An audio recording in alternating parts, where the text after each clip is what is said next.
Subscribe कीजिए BBC media YouTube channel को और दबाइए बेल आइकन को ताकि आपको हमारी वीडियोस मिले सबसे पहले।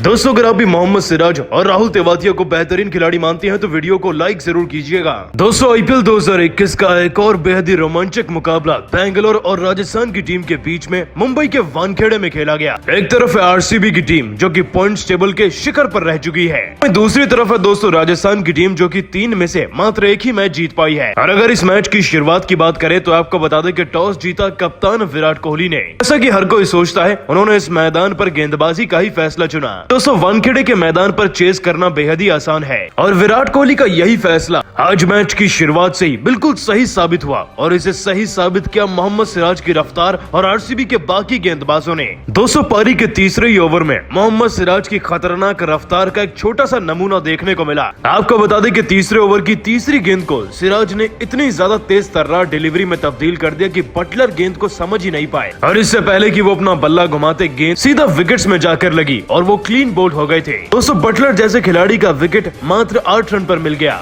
और ऐसी सफलता आरसीबी की टीम के एक और तेज गेंदबाज काइल जेमिसन को मिली। पारी के चौथे ओवर में गेंदबाजी कराने आए जेमिसन ने अपना शिकार बनाया मनन वोरा को। दोस्तों, मनन वोरा मात्र 7 रन पर कैच आउट हो गए थे और अब मैदान में बल्लेबाजी करने आ चुके थे राजस्थान की टीम के सबसे धाकड़ बल्लेबाज कप्तान संजू सैमसन और उनका साथ दे रहे थे आज डेविड मिलर। लेकिन लगता है कि डेविड मिलर भी सिराज की रफ्तार को देखकर डर गए। तभी तो दोस्तों, पारी के 5वें ओवर की तीसरी गेंद को सिराज ने इतनी शानदार इन स्विंगर में तब्दील कर दिया कि मिलर भी उसका सामना नहीं कर सके। गेंद सीधा विकेट में जाकर लगी और मिलर भी 0 पर आउट हो गए थे। हालांकि इसके बाद संजू सैमसन ने छक्के और चौके जड़कर विकेट गिरने का सिलसिला तो रोक दिया, परंतु पारी के 8वें ओवर में संजू सैमसन भी बड़ा शॉट लगाने के चक्कर में आउट हो गए। दोस्तों, सुंदर की एक शानदार गेंद पर वो उसे समझ ही नहीं पाए थे। गेंद स्लो डिलीवरी थी, बड़ा शॉट लगाने के चक्कर में सैमसन मैक्सवेल को कैच थमा बैठे और 21 रन पर आउट हो गए। उनका विकेट ही राजस्थान की टीम को सबसे तगड़ा झटका था। अब राजस्थान की टीम के 43 पर 4 विकेट हो गए थे कि तभी मैदान में सबका दिल जीता शिवम दुबे ने। दोस्तों, दुबे ने न सिर्फ विकेट गिरने के सिलसिले को रोका बल्कि आरसीबी की टीम के हर एक गेंदबाज की जमकर धुनाई कर डाली। अपनी पारी में 2 छक्के और 5 चौके जड़कर बड़ी ही तेजी से दुबे 32 गेंदों में 43 रन लगा चुके थे और इसी दौरान उन्हें रियान पराग का भी साथ मिला जिसने 16 गेंदों में 25 रन जड़े। पराग की इस तूफानी पारी में भी 4 चौके इन्वॉल्व थे, लेकिन हर्षल पटेल की एक गेंद पर फिर से बड़ा शॉट लगाने की गलती कर बैठे रियान पराग और 25 पर ही आउट हो गए। और कुछ इसी तरीके से पारी के 17वें ओवर में दोस्तों केन रिचर्डसन की गेंद पर दुबे भी 46 पर आउट हो गए थे और अब फिर से राजस्थान की टीम एक बार फिर से बैकफुट पर चली गई थी। 133 पर ही 6 विकेट हो गए थे राजस्थान के कि तभी राहुल तेवातिया और क्रिस मॉरिस ने भी एक बेहद ही तूफानी पारी खेली। दोस्तों, तेवातिया ने भी 2 छक्के और 3 चौकों की मदद से 20 गेंदों में ही 34 रन जड़ दिए थे। मॉरिस भी 6 गेंदों में 10 रन लगा चुके थे और अब राजस्थान की टीम का स्कोर बड़ी तेजी से 170 की तरफ बढ़ रहा था। लेकिन इसी बीच बड़े शॉट्स लगा रहे तेवातिया का शिकार किया सिराज ने। दोस्तों, मिड विकेट की तरफ से तेवातिया ने शॉट तो खेल दिया, लेकिन वहां पर तैनात थे चहल और इस आसान से कैच को उन्होंने पकड़कर तेवातिया को पवेलियन की तरफ भेज दिया। हालांकि राजस्थान की टीम का स्कोर 170 तक तो पहुंच गया था, लेकिन तारीफ करनी होगी सिराज की। दोस्तों, 4 ओवर में मात्र 27 रन देकर उन्होंने राजस्थान की टीम के 3 सबसे बड़े विकेट लिए और 2 खिलाड़ियों को तो क्लीन बोल्ड ही किया। लेकिन दुबे की 46 और तेवातिया की 40 रनों की पारी ने कहीं ना कहीं सबका दिल भी जीता है। लेकिन खासतौर पर सिराज की गेंदबाजी को आप 10 में से कितने नंबर देंगे, नीचे कमेंट करके जरूर बताइएगा। दोस्तों, हारने के बावजूद इयान मॉर्गन ने धोनी पर अब अपना होश उड़ाने वाला बयान दिया है। अपनी टीम की हार के कारण बताते हुए उन्होंने धोनी पर कुछ ऐसा कहा कि सुनकर आप भी हैरान हो जाएंगे। लेकिन उससे पहले आप सभी को क्या लगता है, कौन एक बेहतर कप्तान है, धोनी या इयान मॉर्गन? नीचे कमेंट जरूर कीजिएगा। दोस्तों, आईपीएल 2021 का सबसे ज्यादा रोमांचक मुकाबला खेला गया कोलकाता और चेन्नई की टीम के बीच में। आपको बता दें कि मुकाबला इतना ज्यादा रोमांचक था कि आखिरी ओवर आखिरी विकेट तक बता पाना मुश्किल था कि कौन सी टीम विजयी बनेगी। मैच की शुरुआत हुई इयान मॉर्गन के टॉस जीतने के साथ, जिन्होंने पहले गेंदबाजी का फैसला किया। लेकिन चेन्नई की टीम के खिलाड़ी आज अलग ही फॉर्म में बल्लेबाजी करते नजर आए, चाहे ऋतुराज गायकवाड़ हो या फिर डुप्लेसिस। दोनों खिलाड़ियों ने मैदान में आते ही चौके और छक्कों की बारिश ही कर दी। आपको बता दें कि गायकवाड़ ने जब 42 गेंदों में 64 रन जड़ दिए थे, तो वहीं आज फाफ डुप्लेसिस नाबाद जाते हुए 95 रन तक जड़ गए। और इसी बीच मोइन अली ने 12 गेंदों में 25 रन, तो वहीं महेंद्र सिंह धोनी ने भी 8 गेंदों में 17 रन लगा दिए थे।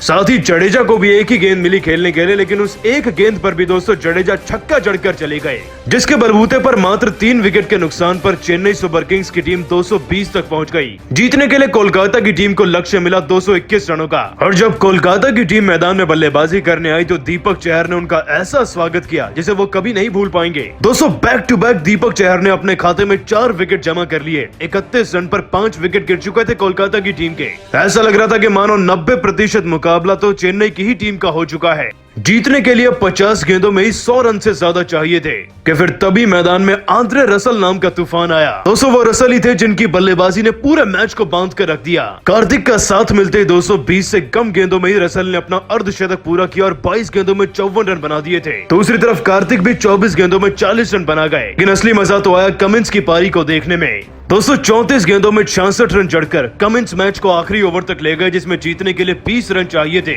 लेकिन क्योंकि लगातार विकेट गिर रहे थे और शार्दुल ठाकुर ने अंतिम ओवर की पहली गेंद पर ही प्रसिद्ध कृष्णा को रनआउट करवाकर इस मुकाबले में चेन्नई की टीम को पूरे 18 रनों से जिता दिया।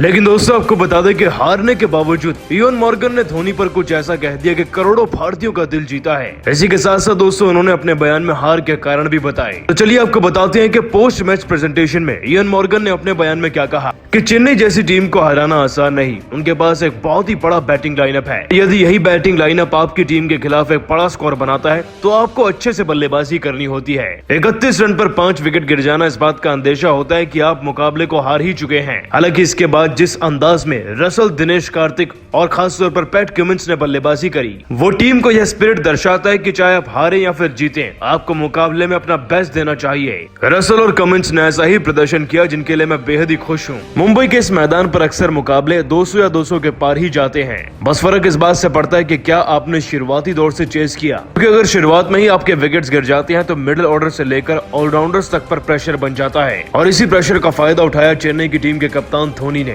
इस बात में कोई शक नहीं कि उनकी चालाकी भरी कप्तानी के बलबूते पर ही हमारी टीम चाहकर भी नहीं जीत पाई। पैट कमिंस और आंद्रे रसल ने अपना पूरा एफर्ट जरूर डाला था, लेकिन धोनी के खिलाफ जीतना इतना आसान नहीं। हालांकि हार के बाद आंद्रे रसल बहुत ज्यादा डिसअपॉइंटेड थे, और जब वो डिसअपॉइंटेड होते हैं तो मैं उनके पास भी नहीं जाता, क्योंकि उनका एग्रेशन फील्ड पर इतना ज्यादा है, तो हारने के बाद कितना ज्यादा होगा आप सभी अंदाजा लगा सकते हैं। लेकिन सलाम है धोनी जैसे कप्तान को, जो कि अपनी टीम को कैसी भी सिचुएशन में जिताना जानते हैं।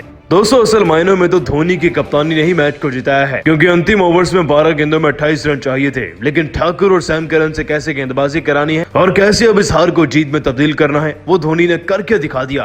परंतु दोस्तों आप सभी चेन्नई की टीम की शानदार जीत को 10 में से कितने नंबर देंगे, नीचे कमेंट करके जरूर बताइएगा। दोस्तों यह मुकाबला वाकई में यादगार था, क्योंकि न सिर्फ इस मुकाबले में पुराने धोनी नजर आए जिन्होंने अपनी चालाक कप्तानी और धाकड़ बल्लेबाजी से मैच को पलट दिया, बल्कि पुराने रसल भी नजर आए जिन्होंने अपनी बल्लेबाजी से मैच में कोलकाता की टीम का कमबैक कराया था। लेकिन इतनी बड़ी हार के बाद रसल ने धोनी पर अपना बड़ा बयान दिया है, और हार के कारण बताते हुए रसल ने अपने बयान में कहा कि यह मुकाबला वाकई में यादगार था। हमने अपनी टीम को जिताने का हर एक प्रयास कर दिया था, लेकिन फिर भी नहीं जिता पाए, इसका अफसोस हमेशा रहेगा। इस बात में कोई शक नहीं कि उनकी बल्लेबाजी से हमारी टीम पर शुरुआती दौर से ही प्रेशर बन चुका था। मुकाबला चाहे वानखेड़े के मैदान में हो या फिर किसी और भी छोटे स्टेडियम में, अगर आपके खिलाफ T20 में 220 रन बनते हैं तो जीतने का प्रेशर हरदम रहता है।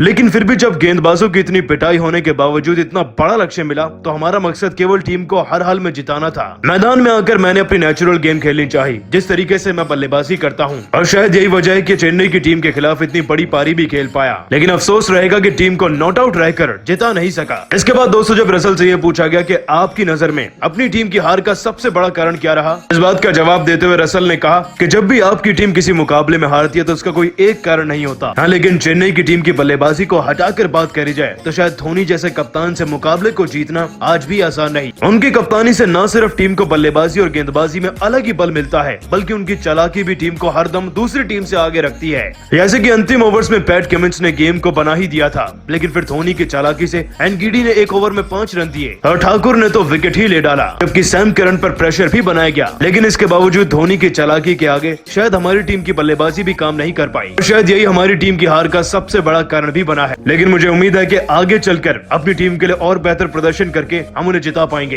दोस्तों, अपने बयान में रसल ने धोनी की चालाकी को टीम की हार का कारण बता दिया, लेकिन आप सभी को क्या लगता है, चेन्नई की टीम क्या वाकई में धोनी की वजह से जीती या नहीं? नीचे कमेंट करके जरूर बताइएगा। दोस्तों, पारी के 19वें ओवर में हार ही गई थी चेन्नई की टीम, लेकिन फिर धोनी ने सैम करन को कुछ ऐसा कहा कि पूरा मैच ही पलट गया। तो क्या था वो पूरे ओवर का रोमांच, वो तो आपको बताएंगे ही, लेकिन उससे पहले आप सभी को क्या लगता है, धोनी और पंत में कौन एक बेहतर कप्तान है? नीचे कमेंट करके जरूर बताइएगा। तो दोस्तों, आईपीएल 2021 का एक और बेहद ही सांस रोक देने वाला मैच चेन्नई और कोलकाता की टीम के बीच में मुंबई के वानखेड़े के मैदान में खेला गया। आपको बता दें कि मुकाबला इतना ज्यादा रोमांचक था कि अंतिम ओवर्स में भी